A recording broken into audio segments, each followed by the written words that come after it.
नमस्कार, स्वागत है आपका वॉइस ऑफ ट्रांसपोर्ट में। मैं ब्रजेश ओझा एक बार फिर हाजिर हूं आपके सामने एक नए मुद्दे पर चर्चा के लिए। होली का त्यौहार है, ऐसे में कैब चालकों की कुछ समस्याएं होती। आज हम बात करेंगे उन्हीं समस्याओं के बारे में और जानेंगे कि उन समस्याओं का आखिर समाधान क्या हो सकता है। होली के त्यौहार में चर्चा में शामिल होने के लिए हमारे साथ हैं संयुक्त संघर्ष समिति के प्रवक्ता अरविंद कुमार जी। तो आइए स्वागत करते हैं। स्वागत है अरविंद जी आपका। अरविंद जी, होली का त्यौहार है, ऐसे में कैब चालक और चालक की अगर हम बात करें तो उसमें हर तरह का चालक तबका आता है। किस प्रकार की समस्याएं चालकों को होली के समय, होली के 2-4 दिन पहले 2-4 दिन बाद तक फेस करनी पड़ती हैं? हम जानना चाहेंगे उन समस्याओं के बारे में आपसे कि वो किस प्रकार की समस्याएं हैं जो चालक होली के त्यौहार के दौरान फेस करते हैं। ओझा जी, सबसे पहले हमारे तमाम देशवासियों को और चालक बंधुओं को, उनके परिवार को और सभी लोगों को होली की बहुत बहुत शुभकामनाएं। और मैं ईश्वर से प्रार्थना करूंगा कि उनका सारा जीवन ऐसे ही रंगीन रहे, खुशियों से भरपूर रहे। और यही दुआएं हमारे सब बंधुओं के लिए। और जितने भी चालक बंधु हैं, चाहे वो कोई भी कुछ भी चलाते हैं, बस चलाते हैं, ट्रक चलाते हैं, हवाई जहाज चलाते हैं, कैब चलाते हैं, काली पीली चलाते हैं, ऑटो चलाते हैं, रिक्शा चलाते हैं, जो भी चालक बंधु कुछ भी चलाते हैं, उन सभी को और उन सभी के परिवार को मेरी तरफ से होली की बहुत बहुत शुभकामनाएं। अब आपने ये सवाल जो पूछा है, बहुत अच्छा सवाल पूछा है। देखिए, होली का जो एक त्योहार है, इसमें सबसे बड़ी समस्या आती है कि जब आदमी नशे की हालत में रोड पे होते हैं, ज्यादातर लोग रोड जी, इसमें होली को लोग ऐसा त्योहार समझते हैं कि जिसमें कुछ भी कर लो, खासकर लोग बहुत ही नशा करने के आदि उस टाइम में, आदि क्या मतलब समझते कि ये नशे का ही त्योहार है। आज छूट है, तो गलत, आज छूट है, आज छूट है। तो कोई नहीं, एंजॉय कीजिए, लेकिन सबसे बड़ी है सावधानी। क्योंकि मैं दोस्तों एक चीज कहना पसंद करूंगा कि आपकी जीवन सबसे ज्यादा बहुमूल्य है। आप सुरक्षित हैं, आपकी फैमिली आपका इंतजार कर रही होती है, उनका भी त्योहार होता है, आपके बच्चे आपका इंतजार कर रहे हैं। तो ये सोचिए कि आप अपने परिवार के लिए खुद ही एक त्योहार है, उनके लिए उससे बड़ा कोई त्योहार नहीं है। जब आप टाइम से घर आ जाते हैं तो उनके लिए हर दिन एक त्योहार होता है। तो मैं सिर्फ ये इसलिए कह रहा हूं कि आप अपनी इंपॉर्टेंस को समझ सके। तो अपने परिवार, अपने बच्चों के लिए आप ही त्योहार है, होली बाद में है। बिल्कुल, मैं गुजारिश करूंगा तमाम भाइयों से कि अगर इस बात को समझ लेंगे तो इससे बड़ी खुशी आपको परिवार को नहीं मिलती है जब आप सुरक्षित घर को वापस आते हैं जी। ऐसे में कैब चालक की आपने बताया कि कैब चालकों को ये समस्या है, वो सावधानियां बरतें। कैब चालकों को किस तरह की समस्याएं होती होंगी? देखिए, सारे कैब चालक समझदार हैं। और ऐसा नहीं है कि अगर मैं पी के गाड़ी चला रहा हूं तो मेरे जीवन को खतरा है, समझते हैं वो।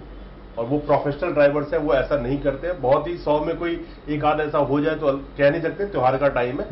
लेकिन 99% हमारे बंधु इस बात को समझते हैं। अब सवाल यह आता है कि मैं पी के नहीं चला रहा हूं, अगर सामने वाला पी के चला रहा है तो क्या? क्योंकि जब एक्सीडेंट होगा, कोलिजन होगा, तो उस टाइम चोट उससे नहीं लगेगी कौन पी के चला था उसको ज्यादा चोट लगे।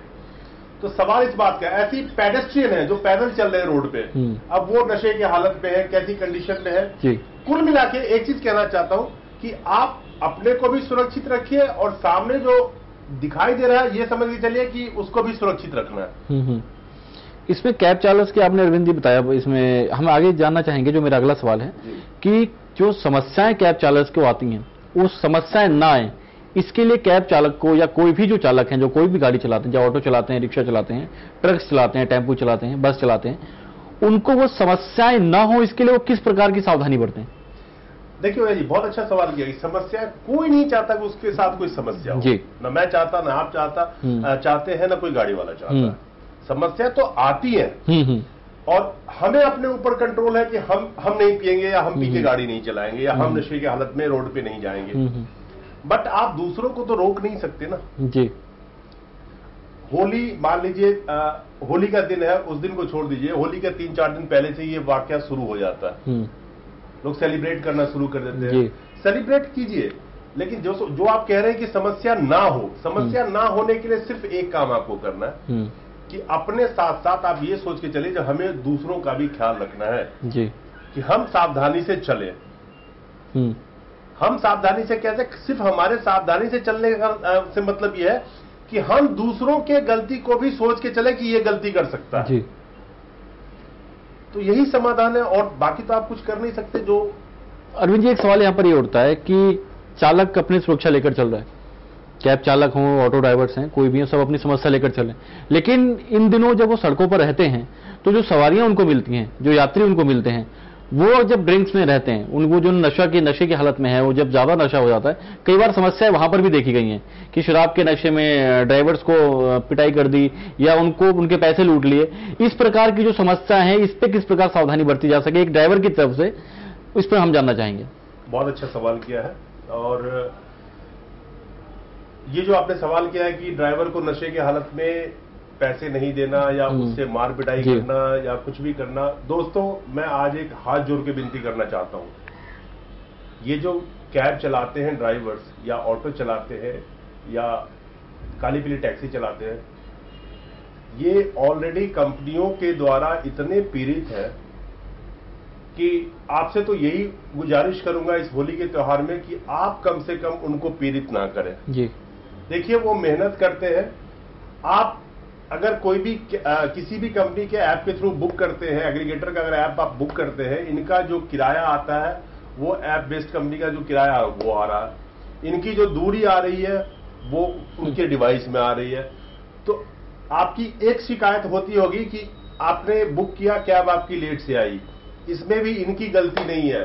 कंपनी ने बहुत ही चालाकी से क्या कर रखा है कि आपके आसपास अगर 6 गाड़ियां खड़ी हो तो आप बुक करके देखो, आपकी गाड़ी 10 किलोमीटर दूर से आएगी, लेकिन उन 4 गाड़ियों को काम नहीं मिलेगा। इसके पीछे बहुत बड़ी सारी चीजें हैं। जो ड्राइवर लेट से आ रहा है उसमें उसकी कोई गलती नहीं है। इन 3 चीज के अलावा कस्टमर को किसी बात के लिए झगड़ा नहीं होता। बिल्कुल, किराया ज्यादा या कम आ गया, या तुम यहां से घुमा के ले आए मुझे, या तुम लेट से मुझे पिक करने आए। चौथी चीज मैं यही कहूंगा कि देखिए, जहां पे कैब जा सकती है वहीं तक आपको कोई ड्राइवर ले जा सकता है। जहां पे कैब नहीं जा सकती वहां उसको आप ले जाएंगे तो कहां से जाएगा। बिल्कुल। तो मैं आपसे गुजारिश करूंगा कि इनमें इनका कोई गलती नहीं होता। त्योहार का मौका है और दिनों में भी इनका कोई फॉल्ट नहीं होता। ये तो सिर्फ शिकार है इतने बड़े दोनों कंपनियों के शोषण के, जिसकी वजह से ये उनसे भी शोषित है और आपसे भी शोषित होंगे। तो आपसे कम से कम ये गुजारिश है कि आप हमारे ये भी अपने बंधु हैं, इनको आप कम से कम हिरास ना करें। आप इनकी मजबूरियों को अगर समझेंगे तो आपकी आंखों से आंसू निकल जाएंगे, मैं यही कह सकता हूं। अरविंद जी, बहुत सही तरीके से आपने इनकी समस्याओं के बारे में बताया। एक जो मैं क्वेश्चन जानना चाहूंगा कि अभी जो एसोसिएशन लेवल पर या जो आपकी संस्था काम करती है कैब ड्राइवर्स के लिए, अभी होली पे आपने उनकी समस्याओं और समाधान के बारे में बताया।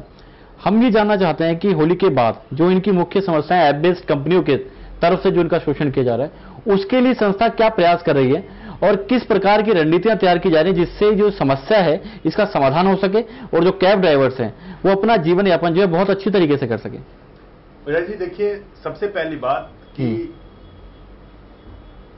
सबसे बड़ी चीज ये है कि इन कैब कंपनियों ने इतना उलझा के सब कुछ रखा हुआ था कि हमारे ड्राइवर बंधु को पहले समझ में ही नहीं आ रहा था कि हो क्या रहा है। उनके समझ में नहीं आने की वजह से वो अपने दुख को बता नहीं पाते थे कि हमारे साथ हो क्या रहा है। जो हमारी सरकार है उस तक इनकी बात पहुंच नहीं पाती थी, क्योंकि दर्द हो क्या रहा है इनको पता नहीं। लेकिन ये कंपनियां इतनी गांठ उलझा चुकी थी ना कि लोगों को समझना बड़ा मुश्किल था कि ग्राउंड लेवल पे इनके साथ हो क्या रहा है, क्योंकि आगे कुछ और दिखाया जाता था और पीछे कुछ और हो रहा है। जब मैंने उस गांठ को एक एक करके खोल के अपने ड्राइवर बंधुओं को पहले मैंने जागरूक करना शुरू किया और बहुत अच्छा उसका रिजल्ट मिला। अब वो समझते हैं कि उनके साथ क्या हो रहा है और उनको कैसे शोषित किया जा रहा है, ये उनके समझ में आ रही है अब। इस विषय पे डिटेल में फिर कभी बात करेंगे, लेकिन हम करने ये जा रहे हैं कि पहले हमने जागरूक किया, इनको समझ में आ गई कि हमारे साथ ही आ रहा है। हम सरकार को भी चिट्ठी लिख रहे हैं कि देखिए ये चीजें हैं, ये हो रहा है, जो आपको दिखाया जा रहा है वो गलत दिखाया जा रहा है, एक्चुअल में ये हो रहा है। हमने गवर्नमेंट को भी चिट्ठी लिख के बताया है, हमने पूरी तरह से उनको आगाह किया है और हम आने वाले टाइम में बहुत अलग तरीके से इसको और भी प्रेजेंट करने की कोशिश कर रहे हैं गवर्नमेंट को, देखिए हो क्या रहा। नहीं मानेंगे तो फिर हम रोड पे आएंगे, इनकी समस्या को लेकर सरकार को कहेंगे सुनिए आप क्या है इनकी समस्याएं, और जो समस्या उनके सामने रखेंगे। उसकी जो वेरियस एक्ट ये ला रहे हैं उनके बारे में उनको लिखा है कि इसमें क्या क्या इनको चाहिए। चलिए, आखिर में हम आपसे जानना चाहेंगे कि आप एक अपनी संस्था के माध्यम से जो आप चलाते हैं, जिसका आप प्रतिनिधित्व करते हैं, कैब चालकों को और सभी चालक भाइयों बंधुओं को क्या संदेश देना चाहेंगे होली के उसमें, जिससे उनकी होली सुरक्षित और रंगीन बन सके। दोस्तों, मैं सभी भाइयों से और खासकर चालक बंधुओं से ये कहूंगा कि सुरक्षा सबसे सर्वोपरि है। आप हैं तो ही खुशियां हैं आपके परिवार की। अपना सुरक्षा पहले देखें, कोई भी नशा करके गाड़ी ना चलाए। बिल्कुल इंजॉय करने के तरीके हैं, लेकिन वो इंजॉयमेंट आपके परिवार को खुशियां दे, ये जरूर ख्याल रखिएगा, क्योंकि आपका खुशी, आपके परिवार की खुशी आपसे है। और आखिर में ओझा जी, मैं 4 लाइन बोलना चाहूंगा इस होली के अवसर पे। जी बिल्कुल, स्वागत है। और सभी भाइयों के लिए बोलूंगा जिनकी एक एनर्जी, जोश चाहिए हमें रंग में, कि आज मैंने सूर्य से बस जरा इतना कहा, क्या बात, आपके साम्राज्य में इतना अंधेरा क्यों रहा। क्या बात, तम तमा कर वो दहारा, मैं अकेला क्या करूं। तुम बेफिक्रों के लिए मैं अकेला कब तक लड़ूं। क्या बात, आकाश की आराधना के चक्रों में मत पड़ो। आकाश की आराधना के चक्रों में मत पड़ो। संग्राम ये घनघोर है, कुछ मैं लड़ूं कुछ तुम लड़ो। क्या बात है, कुछ मैं लड़ूं कुछ तुम लड़ो। बहुत बहुत शुक्रिया आपका हमारी डिबेट में शामिल होने के लिए। कैब चालकों को और दूसरे चालक बंधुओं को होली की जो सावधानियां और जो उनकी समस्याओं के बारे में एक चर्चा के लिए बहुत बहुत शुक्रिया आपका स्टूडियो में आने के लिए, और होली की बहुत बहुत शुभकामनाएं आपको। तो ये थे हमारे साथ अरविंद कुमार जी, जिन्होंने बताया कि ड्राइवर्स को किसी भी नशे में गाड़ी नहीं चलानी चाहिए, क्योंकि किसी भी खुशी का मजा तो होश में ही है। शराब के नशे में आदमी होश में नहीं रहता, और जब आप होश में नहीं रहेंगे तो किसी भी खुशी का मजा नहीं ले पाएंगे। इसी के साथ हम यहां विदा लेते हैं, फिर हाजिर होंगे किसी नए मुद्दे पर। तब तक के लिए शुक्रिया, नमस्कार, धन्यवाद।